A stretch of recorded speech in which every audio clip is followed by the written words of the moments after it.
kailangan talaga na maghalal ng mga tao diyan sa Senado, diyan sa Kongreso, ng mga hindi lang yes men and women ng presidente or ng House Speaker.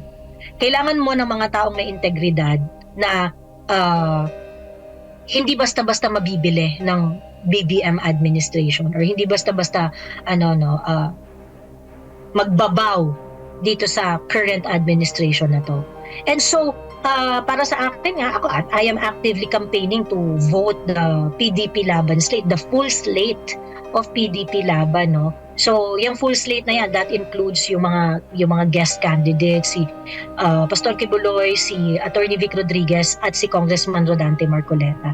Aside from the 6 that are already, talagang PDP from the beginning. Importante ito because of the turn of events itong mga nakakaraang buwan. Nakita natin, wala man nag-o-oppose eh. And if we are going to allow the situation to perpetuate,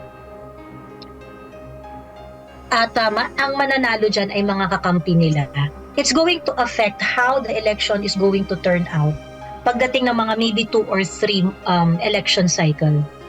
2025 election is important because it's going to set the mood for the next election cycles. At kapag natalo tayo ngayong 2025, talo na tayo ng 2028, talo na tayo ng susunod pang mga eleksyon.